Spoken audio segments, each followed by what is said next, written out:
સમિયાલા ગ્રામ પંચાયતનું લક્ષ્મીપુરા ગામ છે. ત્યાં સર્કલ આવેલું છે દિલ્હી એક્સપ્રેસવેમાં, મુંબઈ દિલ્હી એક્સપ્રેસવેનું. હવે છેલ્લા 6 મહિનાથી અહીંયા ગામના રસ્તા, ગટર, પાણી ભરાઈ રહે છે. આ સર્કલ બનવાથી આખું ગામ પાણીથી ઘેરાઈ ગયું છે. ખેતરો પાણીથી ઘેરાઈ ગયા છે. ખેતરોમાં 200 પરિવાર રહે છે, એમના રસ્તા બ્લોક થઈ ગયા છે. આજે એમના બચ્ચાઓ છેલ્લા 10 દિવસથી શિક્ષણ મેળવી નહીં શકતા, સ્કૂલે જઈ નહીં શકતા.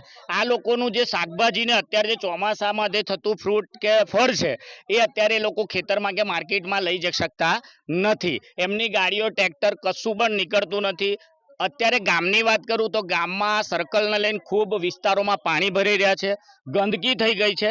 છેલ્લા 10 દિવસથી જે વરસાદ પડ્યો એનું બેઠું ને બેઠું પાણી છે. અત્યારે એમાં પોયરા, ગંદકી, બદબુ મારી રહી છે.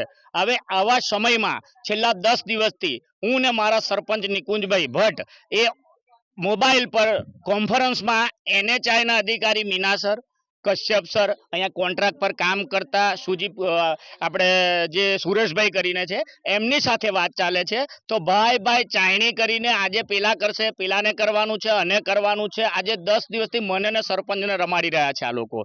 એટલે પબ્લિક ને કેટલું આશ્વાસન આપવું કે થઈ જશે થઈ જશે. આજે એ લોકો 6 મહિનાથી શાંતિ મારે છે. આ લોકોને કમિટમેન્ટ આપેલું છે કે તમને રોડ, અને સરકારશ્રીના પણ નિયમો છે, સરકારે પણ આદેશ આપેલો છે આ લોકોને કે ભાઈ તમારે જે પણ રોડ બનાવો, રસ્તા બનાવો તો આ લોકોને, ગામ લોકોને સુવિધાઓ આપીને બનાવો.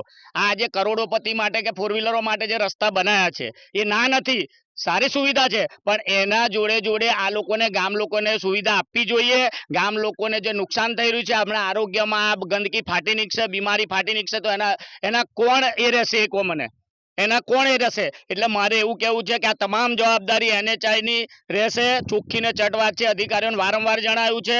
અને અત્યારે તમે જોઈ રહ્યા છો 200-250 પબ્લિક છે.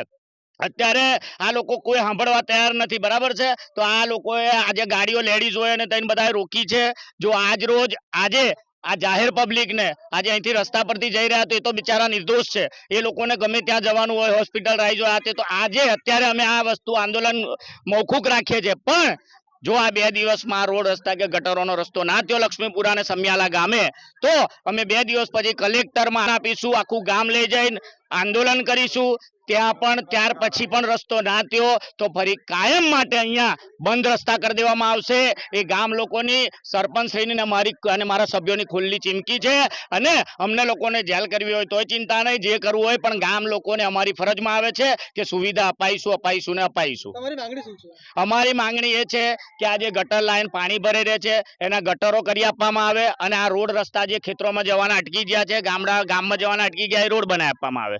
જે રીતે તમે અધિકારીને રજૂઆત કરી છે, અધિકારી શું કહે છે? અધિકારી ભાઈ ચાયણી, પેલા સાહેબને ફોન કરું, ઉભા રહો, હું મિટિંગમાં છું, 3 દિવસ પછી વાત કરું, સોમવારે વાત કરું, કોઈ પૂરતો જવાબ મળતા નથી. સરપંચ થાકી ગયા છે અને હું થાકી ગયો છું. અને એક આગળ કહું, આગળ જ્યારે આ મકાનોના, ઇન્દિરા આવાસના પૈસા આપવામાં આવ્યા ત્યારે અમારા નેતાજી શૈલેષ સોટા સાહેબે કીધેલું કે ભાઈ આ લોકોને પૂરતી વ્યવસ્થા આપીને કામ કરજો, કોઈ ગરીબને નિરાશ ના કરતા. તે છતાં એમના કહેવા છતાં બી આ કામ નથી થયા. તો હું રિક્વેસ્ટ કરું છું કે અમારી તો શું વિચાર કરો તમે.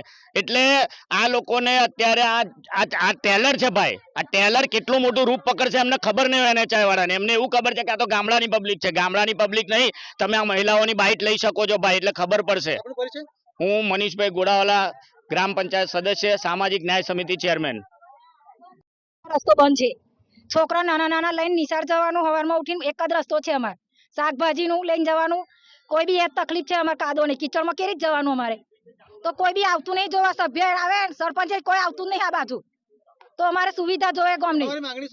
અમારી માંગણી રસ્તો જોવે, કોઈ સુવિધા અમારી બાજુ નહીં. આગામી દિવસોમાં જો માંગણી તમારી પૂરી કરવામાં નહીં આવે તો ના નહીં આવે તો આવું જ કરીશું, અમે આંદોલન જ કરીશું, અમે આગળ જઈશું.